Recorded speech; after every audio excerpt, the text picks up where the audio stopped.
In yesterday's hearing, we created a technical working group pursuant to Section 10 of the committee's internal rules to discuss the findings and to recommend a decision of the committee on legislative franchises on the franchise application of ABS-CBN Corporation. The members of the committee were Honorable Deputy Speaker P.J. Garcia, Congressman X.J. Romaldo, and Congresswoman Stella Luz Kimbo. May we call on Deputy Speaker P.J. Garcia to make a report of the committee of the TWG. Please proceed po. Yes, I would just like to make a short manifestation on the process undertaken by the technical working group consisting of Congresswoman Stella Kimbo, Congressman X.J. Romaldo, and myself in coming up with its report and recommendation. This is just short because yesterday we witnessed a thorough, comprehensive summation of the arguments on both sides of the question of whether ABS-CBN deserves another grant of the high constitutional privilege of a legislative franchise to operate.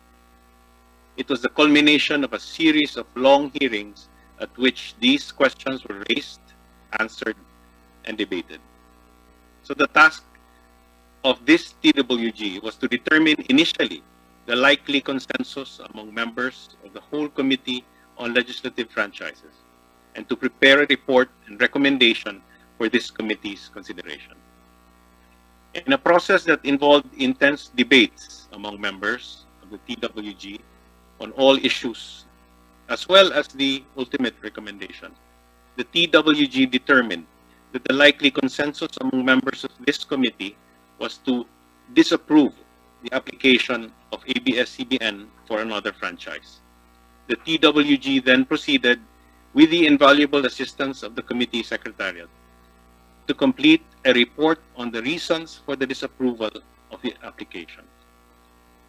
All members, I understand, have been furnished copies of this report and recommendation and have had sufficient time to study this report and recommendation. Today, this committee will test whether the TWG's determination of the consensus was correct when it votes on this TWG report and its accompanying resolution. If it is approved by the majority of the voting members of this committee, then it becomes a record of this committee's, as well as this House's, full and final action on the application. If it is disapproved by the majority, then it becomes the minority report to what presumably would be a committee report on the various bills for the grant of the application for the consideration of the whole House. I thank you for this opportunity, Mr. Chairman, and I thank all the members of this committee as well as the leadership of the House. Thank you. Thank you, Deputy Speaker Garcia. Mr. Chairman. Kong Mike. Mr. Chairman, first and foremost, let me congratulate you as Chairman of this committee, the Legislative Franchise Committee. Let me congratulate our Deputy Speaker, Pablo Jan Garcia, Congressman Xavier Jesus Romualdo, and from the minority, Congresswoman Stella Luz Kimbo. This is a very excellent report, Mr. Chairman. I've read it thoroughly. I therefore move to adopt the committee resolution. There's a motion to adopt. Mr. Chairman, Congressman Zarate. before we act on the motion to approve the technical working group, may I just raise some parliamentary inquiry as to the process of how this report came about. Well, the Deputy Speaker Garcia said they went through a process, no? And he mentioned that kinuha nila yung consensus ng members. May just be clarified how was this done, because there are also, like us, we are ex-officio members. We did not have this opportunity to be consulted by the technical working group, especially that we are also authors of the franchise, no? Renewal of the franchise, Mr. Chair. Kasi nabanggit na ito kahapon ng Chair, no? We did more than 100 hours of hearing, voluminous records, contentious issues, and I think it behooves upon this committee to be informed how exhaustive the discussion was to come up with this 40-page report by the technical working group, Mr. Chair.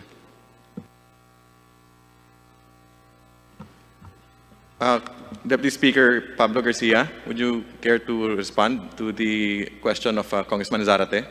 Yes, Mr. Speaker. Mr. Chairman, rather.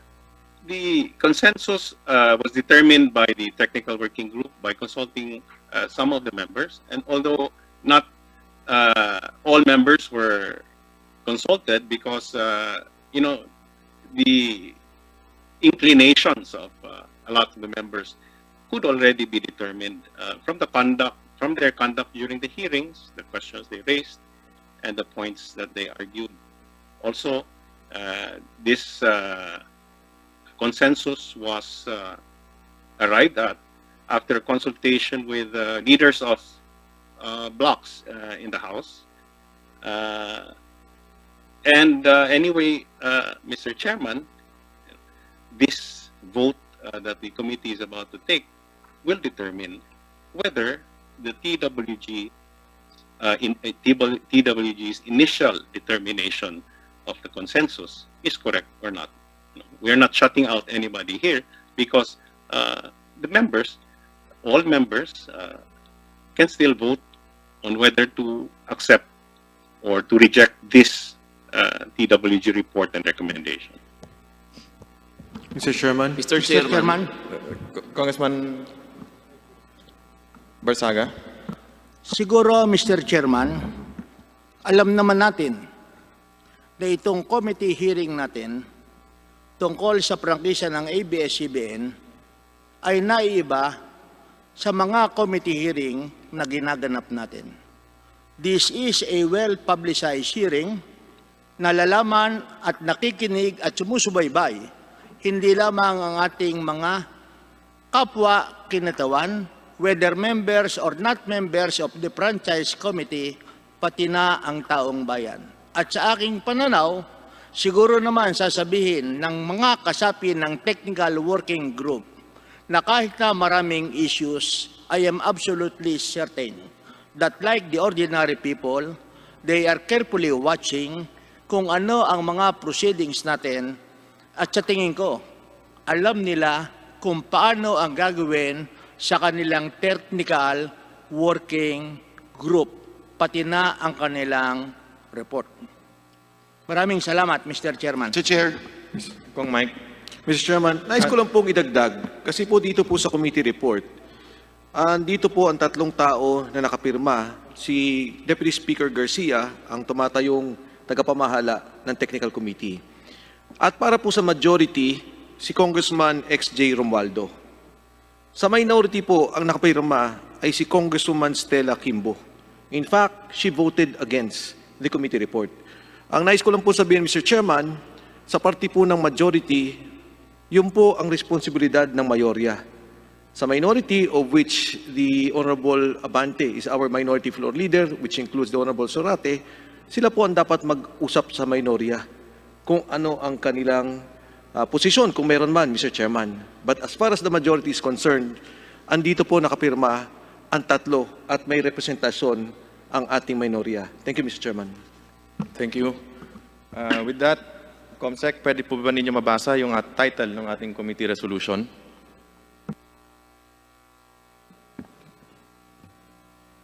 Committee resolution. Resolution denying the franchise application of ABS-CBN Corporation to construct, install, establish, operate, and maintain radio and broadcasting stations in the Philippines. There was a motion. Any seconds? Any I objection? second, Mr. Chair. Any Objection. objection? There is an objection. Given that meron pong objection, we have to divide the House para po pagbotohan natin. We have 85... Mr. Chairman, point of clarification, Mr. Chair. Kong Alvarado. Mr. Chairman, maaari po bang malaman namin kung ilang boto ang kinakailangan para po pumasa ang committee resolution? based po sa 85 na committee members at ex-officio members na present, ang kailangan po para manalo is 43, majority po. 50% plus 1 po. Aba. Maraming salamat, Mr. Chair. Thank you. So, ngayon po, nais po nating i-remind, we would like to remind members na pagdating po sa voting natin, that a yes vote means that a member supports the adoption of the committee resolution, hence a denial of the franchise application of ABS-CBN Corporation. A no vote means that a member opposes the adoption of the committee resolution and hence favors the granting of the franchise application of ABS-CBN Corporation. Mr. Chair, Kong Jonathan. tama po ba na mga miyembro at ex-officio members lamang ang maaaring bumoto sa House resolution po na pagbobotohan natin ngayong tanghaling ito? Tama po, that is correct. Mr. Chair, kung tama po yun, ang ibig sabihin po, ang pagbobotohan natin dito ay hindi yung pagbibigay ng, ang pinagbobotohan po dito ay kung umaayon ka ba sa committee resolution o hindi. Ang committee resolution, Mr. Chair, ay nagsasaad na hindi dapat bigyan ng prangkisa ang ABS-CBN. Kung sa gayon, Mr. Chairman, para po sa kaalaman ng ating mga kasamang members at ex-officio members na boboto po ngayong hapong ito, kung po kayo ay mag-yes, ang ibig sabihin po ng yes na boto po ninyo ay sumasang-ayon kayo sa committee resolution na huwag bigyan ng prangkisa ang ABS-CBN. Kung naman po tayo o isa sa atin ay boboto ng no, ang ibig sabihin po ay tumataliwas tayo sa committee resolution, hindi tayo umaayon sa committee resolution at nais po ng membro na bigyan ng prangkisa ang ABS-CBN. Tama po ba yon, Mr. Chairman? Tama, Kong Jonathan, at maraming salamat sa napakalinaw na pag-explain. Maraming salamat, Idol Chairman Chicoy Alvarez. Mr. Chairman, Mr. Chair, Kong Abante. ibig sabihin, yung pagtanggap ng resolution na yan, hindi yung do you accept the resolution as filed or written, no? Therefore, kasama na rito yung pagboto mo if you are for the franchise or against the franchise. That is correct. So therefore, Mr. Chairman, pag ang boto po ay no, ulitin ko po pag ang boto po ay no, ibig sabihin that you do not want ABS-CBN to continue. Baliktad po. If you vote no, you are in favor of ABS-CBN to continue. So ganito, kung pabor po ako na magpatuloy ang ABS-CBN, no dapat ang boto ko. Tama po. Kung ayaw ko nang magpatuloy pang ABS-CBN, yes dapat ang boto ko. Tama po. Salamat po, salamat po. Thank you, Kong Abante. Ngayon po, punta na po tayo sa votation. All those in favor of the adoption of the committee resolution denying the franchise application of ABS-CBN Corporation, please ask to be counted. Ilinawin ko lang po, marami tayong manners, hybrid tayo ngayon, manners ng votation. Pwede pong text, pwedeng Viber, email, at physically present po. The committee secretary is hereby directed to count the votes and record the same.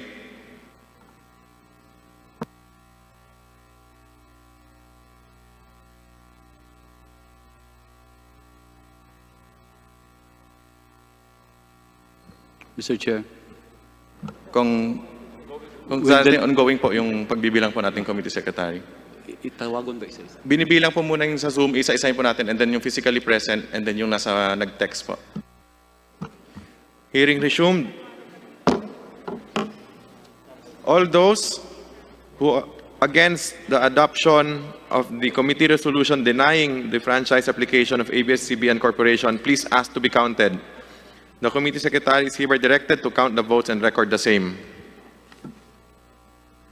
Yung nasa dito po sa plenary, pwede po taas po ng kamay yung Kong Zarate and Kong Abante.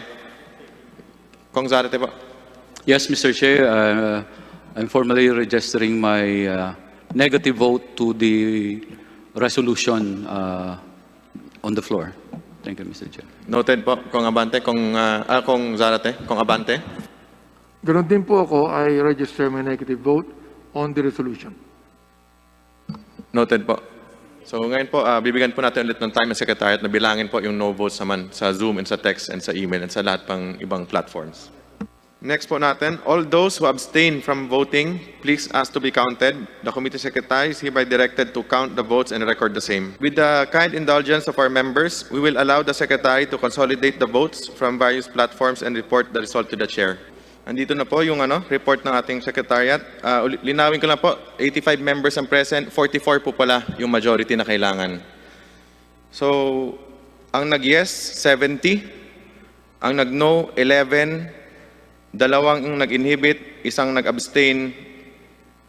Ayun, yun ang total.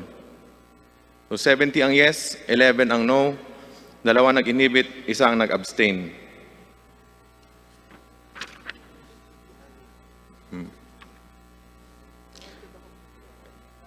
The resolution to deny ABS-CBN's franchise application is hereby adopted. Pursuant to Section 49 of the Rules of the House of Representatives, all House bills and House resolutions relative to the grant or renewal of the franchise application of ABS-CBN Corporation are hereby laid on the table.